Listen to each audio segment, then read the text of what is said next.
गंगा नदी के किनारे एक साधु रहते थे। वे न केवल विद्वान थे बल्कि उनके पास जादुई शक्तियां भी थी। एक दिन वे ध्यान में मग्न थे, तभी बांस की चोंच से एक चूहिया छूटकर उनके हाथों में आ गिरी। उसकी छोटी सी पूंछ व काली चमकीली आंखें थीं।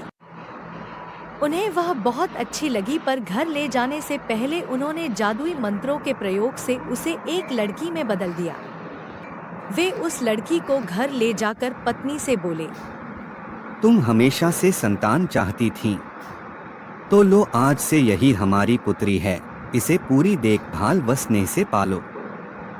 साधु की पत्नी भी अपनी पुत्री को देखकर बहुत प्रसन्न हो उठी। वह उसे राजकुमारी की तरह पालने लगी। साल बीतते गए, नन्ही लड़की एक सुंदर युवती बन गई। जब वह 18 वर्ष की हुई, तो साधु व उसकी पत्नी उसके लिए वर तलाशने लगे।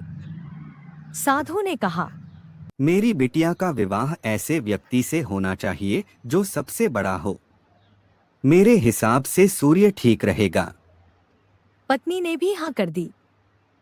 उन्होंने जादुई मंत्रों के प्रयोग से सूर्य को नीचे बुला लिया। उन्होंने उसे अपनी पुत्री से विवाह करने को कहा, पर पुत्री ने पहले ही ना कर दी। वह बोली, पिताजी, यह तो बहुत गर्म है, मैं इनसे विवाह नहीं करूंगी। जो इससे भी बेहतर हो मैं उससे विवाह करूंगी। साधु निराश हो गए।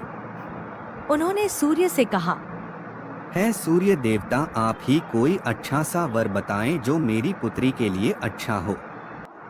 सूर्य देव बोले, बादलों से अच्छा कौन होगा, उनमें तो मेरी किरणें को रोकने की भी शक्ति है। साधु ने बादलों को नीचे बुलाया व अपनी पुत्री से विवाह करने को कहा, पर इस बार फिर पुत्री ने मना कर दिया। वह बोली, ये तो कितना बदसूरत है, मैं इससे विवाह नहीं कर सकती। ये तो एक जगह ठहरते ही नहीं, इधर उधर घूमते रहते हैं।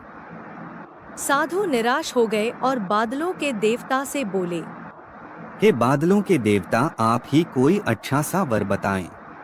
बादलों के देवता बोले, पवन देवता ठीक रहेंगे, वे तो मुझे भी अपनी फूंक से उड़ा देते हैं। साधु ने अपनी शक्ति से पवन देवता को बुलाया और उसे अपनी पुत्री से विवाह करने को कहा, परंतु पुत्री ने फिर मना कर दिया और वह बोली, पिताजी, मैं इससे शादी नहीं करूंगी, यह तो हमेशा इधर से उधर भागते रहते हैं। साधु फिर निराश हो गए और उन्होंने पवन देवता से कहा, हे पवन देवता, आप ही मेरी पुत्री के लिए कोई अच्छा सा वर बताएं। पवन देवता बोले, पर्वतों के देवता आपकी पुत्री के लिए अच्छे रहेंगे, उनमें तो मुझे रोकने की भी शक्ति है। साधु ने अपनी शक्ति से पर्वतों के देवता को बुलाया और उनसे अपनी पुत्री से विवाह करने को कहा, परंतु पुत्री ने फिर मना कर दिया। वह बोली, यह तो बहुत कठोर और सख्त है, मैं इससे विवाह नहीं करूंगी। इससे भी कोई बेहतर हो मैं उससे विवाह करूंगी। साधु फिर निराश हो गए और उन्होंने पर्वतों के देवता से कहा, है पर्वतों के देवता, आप ही कोई अच्छा सा वर बताएं मेरी पुत्री के लिए। पर्वतों के देवता बोले, चूहा मेरे से भी ज्यादा ताकतवर है, वह मेरे अंदर भी बिल बनाकर रह सकता है। साधु ने अपनी शक्ति से चूहे को बुलाया। चूहे को देखकर उसकी पुत्री बहुत खुश हुई और वह बोली, पिताजी, यही तो है जिससे मैं शादी करना चाहती हूँ। साधु अपनी पुत्री की बात सुनकर समझ गए कि होनी को कोई नहीं टाल सकता।